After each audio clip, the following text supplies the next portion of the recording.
Hey, Chamber and community leaders, Justin Patton here. So listen, I have been coaching and doing all these virtual workshops on trust and authentic leadership. And one of the questions that keeps getting brought up over and over is, how do you engage in difficult conversations more effectively? And if any of you watching this, if you're in any type of formal leadership role, you're probably facing this now, where you are having to have conversations about laying people off or furloughing people, or you're talking about changing the strategic direction of the organization and dealing with how that impacts people's work and their day-to-day responsibilities. We're having conversations now, racial injustice, other diversity inclusion initiatives. We're talking about performance coaching conversations now virtually in a way that we maybe didn't have to do that in the past.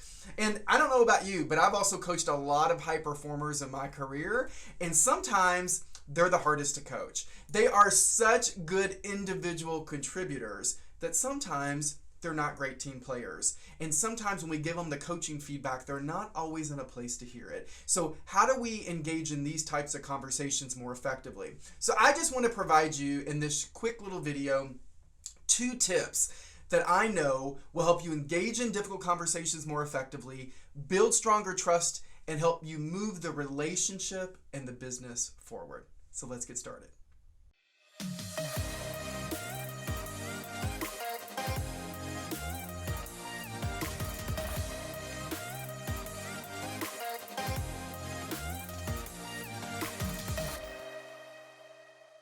Everything meaningful happens through trust. And so if we are going to have tough conversations in a way that builds trust and moves the relationship and business forward, the number 1 tip that I can give you, and if you remember nothing else, I need you to remember this, is you have to be able to demonstrate both candor and care. It requires both. Candor is all about our ability to both be honest and transparent. Because you can be honest and not transparent, and then people are trying to fill in the gaps about what this means for them and their career and the relationship, and it's really dangerous. And so I always say, you have to love people enough to tell them the truth. You have to appreciate and honor the business enough to have the conversation, even when you don't want to have it. And so to me, being honest is not telling half-truths, is not trying to sugarcoat things, is I'm going to be really clear about what is going on, but I'm also going to be transparent with you about the impact that has on your career progression, or the impact it has on our relationship, or the impact it has on the relationship with you and somebody else, or the timeline of the project that you're working on. We've got to be able to be both, honest and transparent in the process. I'm always said that silence is the biggest threat to every organization. So if we're going to create trust, we have to be able to have candor in the process. The other part of that was this idea of care. Care is all about the focus on tact and togetherness. So that I'm not in this conversation just for myself or to get what I want out of it. I'm here because I want to understand what's going on and figure out how do we move forward together. But tact it is about our ability to focus on how we say it is just as important as what we say. I always tell people that you're not responsible for how people take your message, but you are responsible for how you deliver it. And we have to deliver those messages in a way that honors the best of who we are and the best of what other people expect and what they deserve. So in these conversations, if you're going to really communicate in a way that builds trust and moves the relationship and business forward, you have to demonstrate both candor and care. There is nothing comfortable about having tough conversations. People always come to me and they're like, I just want to understand how to have these conversations and be comfortable. I'm like, it's not about being comfortable, but it is about understanding how to be more effective and how to create trust in the conversation so we can all move forward together. And so the second tip I want to give you is learn how to take the steam out of the conversation. Someone once told me that anytime someone gets loud with you, it is a clear indication that they are not feeling heard. And when we as leaders and great communicators can learn how to manage the steam in a conversation and create psychological safety, we will always create a space for people to be able to listen deeper, to open up more, and be willing to move forward together. So I created a whole model that I share with people called STEAM, and it is all about a 5-step process about how to manage the steam in that conversation. Number 1 is you got to create safety. Number 2 is you tell your truth. Number 3 is you explore their truth. Number 4 is you acknowledge their truth and what they just shared with you. And the last step is, for the M, is to create mutual agreements on how we're going to move forward. So I just want to walk you through and give you an example of how each of these would play out in the conversations that you're going to have. All right, so the first part of this is the S, which is make it safe. So it's all about creating psychological safety in the beginning of the conversation. I have 2 tactics that I do here to really help that happen. Number 1 is I try to establish mutual purpose. I'm trying to be transparent about why we're going to have this conversation. And then the second thing that I do is I ask permission to create psychological buy-in from the other person. And so I'm going to give you an example. I recently had to have a tough conversation with someone that was working in my organization. And so this is how I approached the conversation. I was in a virtual space, and I just said, one of the things that I love about you is your passion. It's what attracted me to you and your resume and wanting to bring you in. But I'm at a point where I'm finding myself a little frustrated because I'm not seeing your passion translate to meaningful work that's moving the business forward. And I just want to have a conversation with you about what's going on, to understand and make sure that you have the tools, resources, and knowledge that you need to be successful. And I just was curious if you'd be willing to have that conversation with me.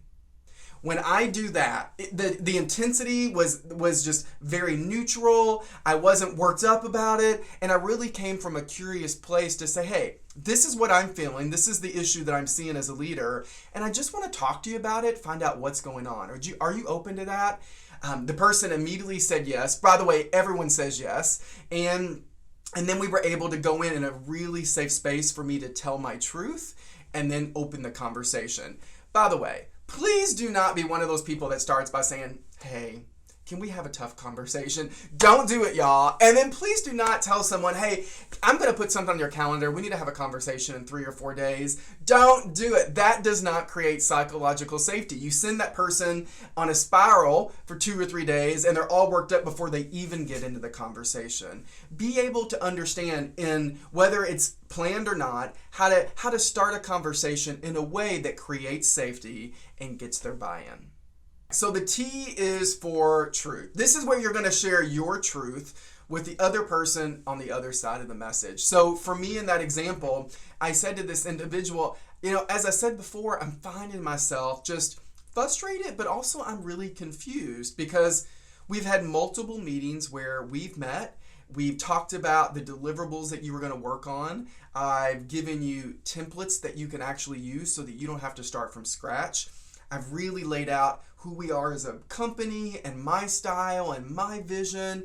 I've really tried to make sure that you had the tools and knowledge that you needed. And the product that we're getting, when I get it back, is not what I expect because you didn't use any of the templates that I've given you.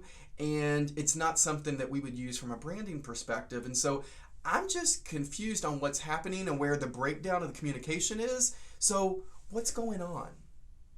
And so that's where I stopped. And again, I was really clear about, hey, this is what my truth is. This is the impact that this doesn't go with our brand. I don't think we're going to be able to use this. And I want to make sure that I, as a leader, am setting you up for success, but also the company. And there seems to be a miscommunication. So what's going on?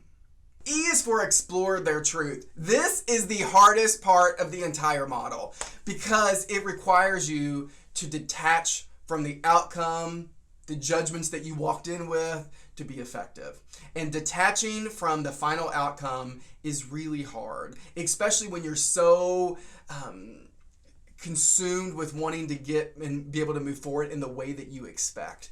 And so when we can detach from our outcome, we're able to put ourselves in a position to really listen to understand, not trying to be right. And when we're trying to understand, we might learn some things that might be like, oh wow, okay, I hadn't thought about that. I see how that would work out. So I really tried to show up in this conversation with this gentleman, trying to just be really open to what he has to say now. And he explained to me that in the process of doing this work, he was really just trying to add his creative flair, and he was wanting to add his style to it. He also later explained that he didn't have as much experience in Adobe Illustrator, which was the program that I was really having him work in, so that we could have these processes and make changes after this individual left. And then he also explained there was a lot going on personally, and we talked about all of that. And so I really gave him the complete opportunity just to be able to share his truth with me, and my job is to sit back and really just listen so that I can understand and make that person feel seen and heard. A is all about acknowledge. My favorite quote of all time is from Oprah. She says, everyone in life just wants to know three things. They want to know, do you see me? Do you hear me? And does what I say mean anything to you at all? This is where it happens in the model. When we acknowledge what they just shared with us, we make them feel seen, we make them feel heard, and we create a deeper sense of psychological safety. So when this individual opened up and shared their truth with me, I remember saying to this individual, wow, it really seems like you've had a lot going on lately. And I know that oftentimes can be exhausting. And this individual just nodded their head yes. When we just acknowledge, to be able to say, wow, okay, I hadn't thought about it like that before. Or to say, you know what? I see how you'd be frustrated when, you're so passionate about moving forward and you feel like the policies and you're waiting on other people to provide you some deliverables and it's slowing you up. When we can just acknowledge what they shared with us, then we create stronger trust and a deeper sense of safety. Remember, acknowledgement does not mean agreement. It just means to say, I see you and I hear you. After we acknowledge their truth, I wished it was smooth sailing and we go right to mutual agreements, but life just doesn't really happen that way. And conversations aren't always that simple. So often we go back to, I'm going to share my truth. Then I'm going to explore yours, and then I'm going to acknowledge. And then it's TEA, TEA. It's like this cycle that keeps going back and forth until we both get to a place where we both felt heard. We shared all that we can share. And then we've got to figure out, okay, now that we're really clear on what's going on here, how do we want to move forward? So M is all about making mutual agreements. This is your kind of verbal contract on how both of you are going to agree to move forward so that we still have trust in this relationship and we both get what we need out of this. And so I always say here, I'm going to be really clear about what we talked about, but what are the deliverables? When is it due? Who's doing what? And what can we expect from each other in the process? And at the end, I just thank people because I know these conversations aren't comfortable. They're not designed to be comfortable, but people's willingness to have them, to get through them, I think says a lot about our relationship. And so I just remember saying to this individual, listen, I know these types of conversations aren't always comfortable, but it says a lot about your ability to be open, to explore my perspective and yours, and figuring out how we can move forward together. And I just really appreciate that about you. And this individual said something back, but at the end of the day, we have to make the whole point of having these types of conversations is we're all moving the relationship and the business forward. If we're not doing that, we're not being effective. And so making the mutual agreements is all about forward movement.